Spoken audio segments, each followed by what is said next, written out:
Hello everyone, welcome back to ಮೇಘ್ನಾ vlogs. ಎಲ್ಲರೂ ಹೇಗಿದ್ದೀರಾ? ಎಲ್ಲರೂ ಚೆನ್ನಾಗಿದ್ದೀರಾ ಅನ್ಕೋತಾ ಇದ್ದೀನಿ. ಯಾರೆಲ್ಲ ವಿಡಿಯೋ ನೋಡ್ತಾ ಇದ್ರೆ ಪ್ಲೀಸ್ ಸಬ್ಸ್ಕ್ರೈಬ್ ಮಾಡಿ. ನನ್ನ ಬಾಣಂತನ ಟೈಮಲ್ಲಿ ನನ್ನ ಡೈಲಿ ರೂಟೀನ್ ಹೇಗಿದೆ ಅಂಥೇಳಿ ಒಂದು ವ್ಲಾಗ್ ಮಾಡೋಣ ಅಂಥೇಳಿ ಮಾಡ್ತಾ ಇರೋದು. ಬೆಳಗ್ಗೆ 5:40 ಆಗಿದೆ ನೋಡಿ. ಆವಾಗಲೇ ಎಬ್ಸಿಬಿಟ್ಟಿದ್ರು ನಮ್ಮ ಮಮ್ಮಿ. ಇವತ್ತು ಆ್ಯಕ್ಚುಲಿ ಲೇಟು, 5:30 ಅನ್ನೋದ್ರಲ್ಲೇ ಎದ್ದಿರ್ತಿದ್ದೆ ನಾನು. ಇದು ಬಂದು ಆಳೆ ಅಂಥೇಳಿ, ಇದು ಸೇಮ್ ಚಿಯಾ ಸೀಡ್ ಇರುತ್ತಲ್ಲ ಆ ಥರ. ಇದನ್ನು ನೈಟ್ ಸ್ವಲ್ಪ ನೀರಲ್ಲಿ ನೆನೆ ಇಟ್ಟು ಬೆಳಿಗ್ಗೆ ಒಂದು 15 ನಿಮಿಷ ಬಿಸಿನೀರಲ್ಲಿ ಕಾಯಿಸಿ ಅದಕ್ಕೆ ಸ್ವಲ್ಪ ಹಾಲು ಮತ್ತು ತುಪ್ಪ ಹಾಕಿ ಕುಡಿಬೇಕು. ಇದನ್ನು ಕುಡಿಯೋದ್ರಿಂದ ಬೆನ್ನು ನೋವು ಮತ್ತು ಸೊಂಟ ನೋವು ಬರೋದಿಲ್ಲ, ಕಡಿಮೆ ಆಗಿಬಿಡುತ್ತದು. ಪ್ರೆಗ್ನೆನ್ಸಿ ಟೈಮಲ್ಲಿ ಅದೆಲ್ಲ ಬಂದಿರುತ್ತಲ್ಲ, ಅದೆಲ್ಲ ಬರೋಲ್ಲ, ಕಡಿಮೆ ಆಗಿರುತ್ತೆ. ಅದಾದಮೇಲೆ ಸ್ನಾನಕ್ಕೆ ಅಂಥೇಳಿ ನಮ್ಮ ಮಮ್ಮಿ ಫುಲ್ಲು ಬಿಸಿ ಬಿಸಿ ನೀರು ರೆಡಿ ಮಾಡಿಬಿಟ್ಟಿದ್ರು. ಒಂದು 5-6 ಬಕೆಟೇ ರೆಡಿ ಮಾಡಿರ್ತಾರೆ ಅವರು. ಫುಲ್ಲು ಬಿಸಿ ಬಿಸಿ ನೀರು, ಅದರಲ್ಲಿ ಇವಾಗ ಸ್ವಲ್ಪ ಚಳಿ ಅಂಥೇಳಿ ಇನ್ನೂ ಬಿಸಿ ನೀರು. ಆಮೇಲೆ ನಾವು ಬಾಣಂತನ ಟೈಮಲ್ಲಿ ಬೆಂಕಿ ಕಾಯಿಸ್ಕೊತೀವಿ.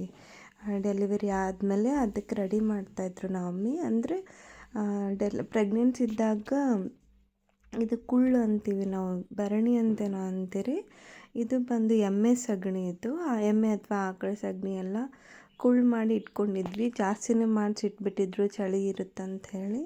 ಅದನ್ನು ಬೆಂಕಿ ಮಾಡೋಕ್ಕಂಥೇಳಿ ರೆಡಿ ಮಾಡ್ತಾಯಿದ್ರು ನಮ್ಮ ಮಮ್ಮಿ. ಅಂದರೆ ಸ್ನಾನ ಆದ ತಕ್ಷಣ ಇದು ಬೆಂಕಿಗೆ ನಾವು ಕಾಯಿಸ್ಕೋಬೇಕು ಅಂಥೇಳಿ. ಸ್ನಾನಕ್ಕೆ ಏನು ಸೋಪೆಲ್ಲ ಯೂಸ್ ಮಾಡಲ್ಲ, ಕೊಬ್ಬರಿ ಎಣ್ಣೆ ಮತ್ತು ಪ್ಯೂರ್ ಅರಿಶಿನ ಅದನ್ನು ಹಾಕಿ ಸ್ನಾನ ಮಾಡೋದು. ಸ್ನಾನ ಎಲ್ಲ ಆದಮೇಲೆ ನಮ್ಮ ಮಮ್ಮಿ ಇದೇನು ಬೆಂಕಿ ರೆಡಿ ಮಾಡಿದ್ರಲ್ಲ ಅದನ್ನು ತೊಗೊಂಬಂದಿಟ್ಟಿದ್ರು.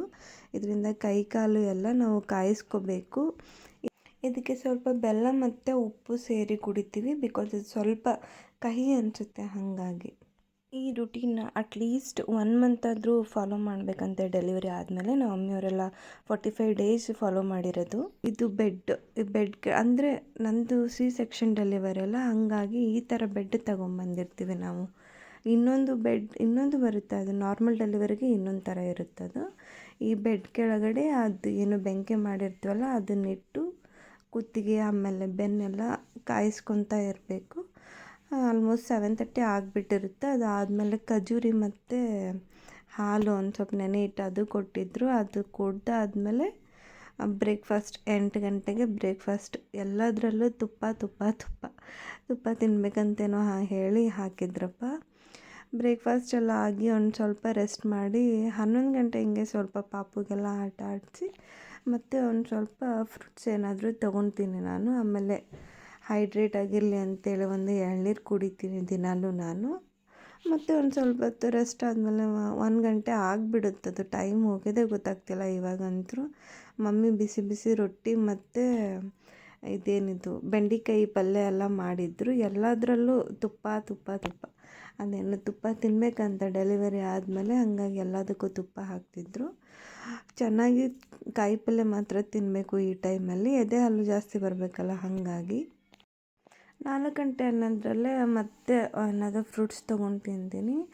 ಆಮೇಲೆ ಮತ್ತೆ 6:30ಗೆ ಬಿಸಿನೀರಲ್ಲಿ ಎಣ್ಣೆ ಸ್ನಾನ ಮತ್ತು ಬೆಂಕಿಲಿ ಕಾಯಿಸ್ಕೊಳ್ಳೋದು.